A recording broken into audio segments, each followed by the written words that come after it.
আসসালামু আলাইকুম। এই যে আমার পিছনে এই যে একটা খেজুর গাছ দেখতে পাচ্ছেন,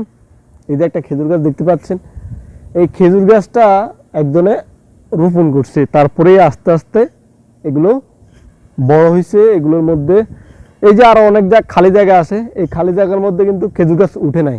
ঠিক এই খেজুর গাছটা যখন উঠছে, এগুলো একটা মানুষে এগুলো চারা রোপণ করছে।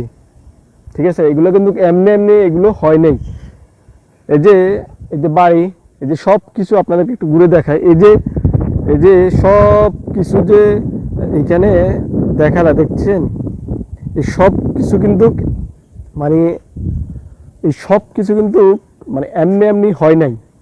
এগুলো একজন মানুষ এগুলো তৈরি করছে, বুঝছেন। এই যে আকাশ দেখতে পাচ্ছেন, এই যে আকাশ, এই যে এই যে এগুলো খেজুর গাছের যে পাতাগুলো লড়তেছে, এগুলো কিন্তু বাতাসে লড়তেছে। এই যে আপনাদের একটু দেখায়, যেগুলো কিন্তু বাতাসে লড়তেছে। ঠিক আমরা এই যে খেজুর গাছটা লাগানোর উদ্দেশ্য হলো এগুলো বড় হবে, বড় হলে আমরা এখান থেকে খেজুর মানে খেয়ে আহরণ করব।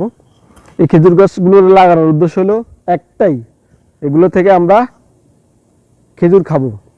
কিন্তু যেটা আপনাদেরকে বোঝাতে চাচ্ছি সেটা হলো আপনাদেরকে যারা সৃষ্টি করছে, যিনি সৃষ্টি করছেন, ইনি আমাদেরকে যে কোনো একটা উদ্দেশ্যের কারণে সৃষ্টি করছেন। কিন্তু আমরা আসলে মানুষটা অনুভব খুবই কম করি, কারণ আমরা শুকরিয়া আদায় করি না। অনেক মানুষই আমরা দুনিয়ার কাজে ব্যস্ত থাকি, বিভিন্ন ধরনের রং তামাশা নিয়ে থাকি, কিন্তু আমরা যিনি আমাদেরকে সৃষ্টি করছেন, মহান রাব্বুল আলামিন আল্লাহকে আমরা অনেকেই ভুলে যাই। কিন্তু আমরা আসলে ভুলে গেলে হবে না, আমাদেরকে যে কেন আমাদেরকে পাঠাচ্ছে, আমাদেরকে পৃথিবীতে উদ্দেশ্যটা কি করতে হবে। আপনার আমার যত দিন যাচ্ছে ততই আমাদের হায়াত কমতে শুরু করছে। কিন্তু আমরা 2025 সালকে এবং 26 সালকে ঠিক যেইভাবে মানে বিদায় দেই আনন্দ উল্লাসের মধ্যে, ঠিক আমাদের জীবন থেকে একটি বছর হারিয়ে গেল, সেটা আমাদের দুঃখের একটা বিষয়। ঠিক আমরা যারা আমাদেরকে আল্লাহ তাআলা আমাদেরকে বানিয়েছেন, অবশ্যই আমরা আল্লাহর ইবাদত করার জন্য বানিয়েছি।